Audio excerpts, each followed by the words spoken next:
مہوا مترا کی لوک سبھا رکنیت معطل کرنے کی سفارش تھی۔ آج لوک سبھا میں مہوا مترا کی رکنیت منسوخ کرنے سے متعلق تجویز کو پارلیمانی امور کے وزیر پرہلاد جوشی نے منظوری فراہم کی۔ اس کا صاف مطلب ہے کہ نقدی کے بدلے سوال پوچھنے کے معاملے میں مہوا کی پارلیمانی رکنیت فوری اثر سے رد ہو گئی ہے۔ لوک سبھا اسپیکر نے اس معاملے پر کہا کہ مہوا کا رویہ غیر اخلاقی ہے، انہیں اس طرح کا عمل انجام نہیں دینا چاہیے تھا۔ وادی کشمیر میں ٹھٹھرتی سردیوں کا زور برقرار رہتے ہوئے سیاحتی مقام پہلگام کو مسلسل تیسرے دن بھی سرد ترین جگہ ہونے کا اعزاز حاصل ہوا، جہاں کم سے کم درجہ حرارت -4.8 ڈگری سینٹی گریڈ ریکارڈ کیا گیا۔ ادھر محکمہ موسمیات کے مطابق وادی میں 11 دسمبر تک موسم مجموعی طور پر خشک رہنے کا امکان ہے۔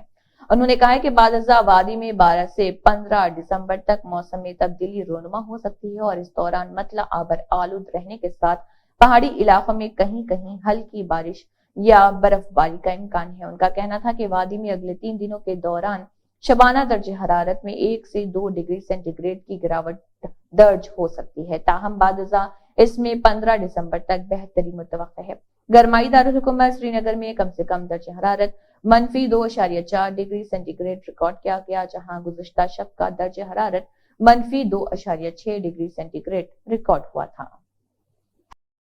بھارتیہ جنتا پارٹی نے راجستھان، مدھیہ پردیش اور چھتیس گڑھ میں وزیر اعلیٰ کے انتخاب کے لیے منعقد ہونے جا رہے قانون ساز پارٹی کے اجلاسوں کے لیے مرکزی مبصرین کا تقرر کر دیا۔ بھارتیہ جنتا پارٹی کے پارلیمانی بورڈ سے منظوری ملنے کے بعد پارٹی نے راجستھان، مدھیہ پردیش اور چھتیس گڑھ قانون ساز پارٹی کے لیڈر کے انتخاب کے لیے مرکزی مبصرین کے ناموں کا اعلان کیا۔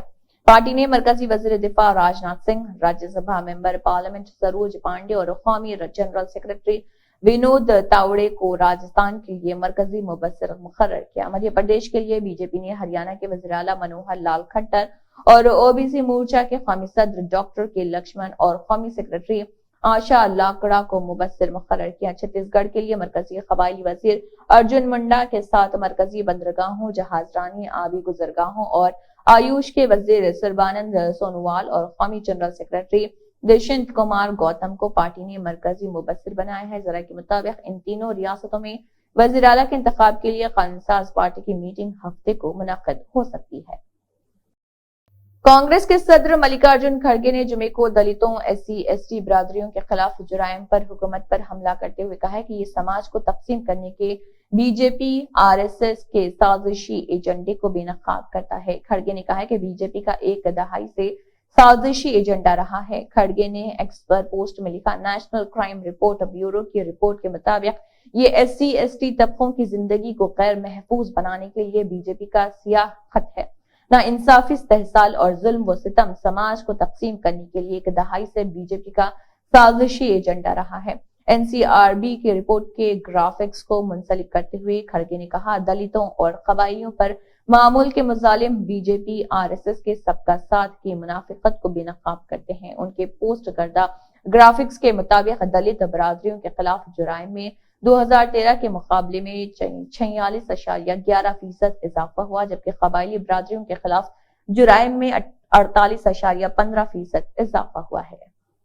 ریزرو بینک کے گورنر شکتی کانت داس کی قیادت میں مانیٹری پالیسی کمیٹی کا 2 ماہی جائزہ اجلاس 6 دسمبر کو شروع ہوا اور آج یعنی جمعے کو اجلاس میں لیے گئے فیصلوں کا اعلان کیا گیا۔ RBI کی گورنر شکتی کانت داس نے بتایا کہ مرکزی بینک نے ریپو ریٹ کو 6.50% پر برقرار رکھا ہے۔ یہ لگاتار 5واں موقع ہے کہ شرح سود میں کوئی تبدیلی نہیں کی گئی ہے۔ ریپو ریٹ غیر تبدیل رہنے کا مطلب یہ ہے کہ آپ کے ہوم لون، کار لون اور دیگر لونز پر EMI میں کوئی تبدیلی نہیں ہوگی۔ مانیٹری پالیسی کمیٹی کے اجلاس میں لیے گئے فیصلوں کے بارے میں معلومات دیتے ہوئے RBI کے گورنر شکتی کانت داس نے کہا کہ حالات پر غور کرنے کے بعد MPC کے تمام 5 ارکان نے متفقہ طور پر ریپو ریٹ کو 6.5% پر برقرار رکھنے کا فیصلہ کیا۔ رپورٹ کے مطابق مانیٹری پالیسی کمیٹی نے مہنگائی کو کنٹرول کرنے اور معاشی نمو کو بڑھانے کے لیے موضوع موقف سے دستبرداری کا اپنا موقف برقرار رکھا۔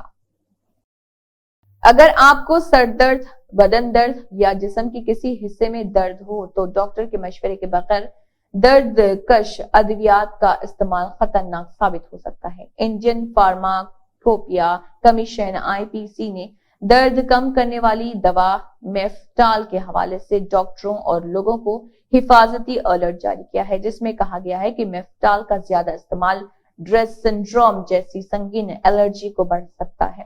یہ پورے جسم کو متاثر کر سکتا ہے، جس کی وجہ سے مسائل بڑھ جائیں گے۔ الرٹ 30 نومبر کو ہی جاری کیا گیا تھا اور اس میں کہا گیا تھا کہ صحت کی دیکھ بھال کرنے والے پیشہ ور افراد اور مریضوں صارفین کو مشورہ دیا جاتا ہے کہ وہ مشتبہ دوا کے استعمال سے منسلک مذکورہ بالا منفی رد عمل کے امکان پر گہری نظر رکھیں۔ آئی پی سی نے صحت کی دیکھ بھال کے ماہرین، مریضوں اور صارفین کو مشورہ دیا ہے کہ اگر میفٹال دوا کے استعمال سے کوئی منفی اثر نظر آتا ہے تو انہیں فوری طور پر اس کا استعمال بند کر دینا چاہیے۔ تاہم ڈاکٹروں کا کہنا ہے کہ ایسے مضر اثرات بہت کم ظاہر ہوتے ہیں۔ ڈاکٹروں کا کہنا ہے کہ کسی بھی دوا کا رد عمل مختلف مریضوں کے لیے مختلف ہوتا ہے۔ ویسے بھی ڈاکٹر مریض کو نسخہ دیتا ہے کہ میفٹال صرف ایک بہت ہی محدود خوراک میں لے۔ اس کے باوجود اگر کوئی اپنی مرضی کے مطابق اس دوا کا ضرورت سے زیادہ استعمال کرتا ہے تو وہ پریشانی میں پڑ سکتا ہے۔ اقوام متحدہ کے سیکرٹری جنرل اینٹونیو گٹرس نے سلامتی کونسل کو خبردار کیا کہ غزہ کی پٹی میں اسرائیل اور حماس کے درمیان جنگ بین الاقوامی امن اور سلامتی کو درپیش موجودہ خطرات کو مزید بڑھا سکتی ہے۔ غیر ملکی خبر کے مطابق اینٹونیو گٹرس نے اقوام متحدہ کے ضابطے کی شاذ و نادر ہی استعمال ہونے والی قرارداد 99 کا استعمال کیا، جو انہیں کسی بھی ایسے معاملے پر سلامتی کونسل کی توجہ دلانے کا اختیار دیتا ہے جس سے بین الاقوامی امن اور سلامتی کو خطرہ لاحق ہو سکتا ہے۔ انہوں نے 15 رکنی کونسل کو لکھے ایک خط میں کہا کہ امن عامہ کے درہم برہم ہونے کا شدید خطرہ ہے۔ صورتحال تیزی سے تباہی کی جانب بڑھ رہی ہے، جس کے فلسطینیوں اور خطے میں امن و سلامتی پر انتہائی ہولناک اثرات مرتب ہوں گے۔ اقوام متحدہ کے سربراہ نے خط میں کہا ہے کہ اس طرح کے نتائج سے ہر حال میں گریز کیا جانا چاہیے۔ 2017 میں عہدہ سنبھالنے کے بعد یہ پہلا موقع ہے کہ اقوام متحدہ کے سیکرٹری جنرل نے اپنے اس اختیار کا استعمال کیا ہے۔ واضح ہے کہ سلامتی کونسل کی صدارت تبدیل ہوتی رہتی ہے اور وہ اس وقت ایکواڈور کے پاس ہے۔ سلامتی کونسل کے ارکان پر زور دیتے ہوئے اینٹونیو گٹرس نے انسانی بنیادوں پر جنگ بندی کے اعلان کی اپیل کرتے ہوئے کہا ہے کہ غزہ میں صحت کی دیکھ بھال کا نظام تباہ ہو رہا اور شہریوں کو کسی قسم کا تحفظ حاصل نہیں ہے۔ اسی کے ساتھ ہائی ٹیک نیوز کے نیشنل اور انٹرنیشنل خبریں اختتام کو پہنچتے ہیں۔ اللہ حافظ۔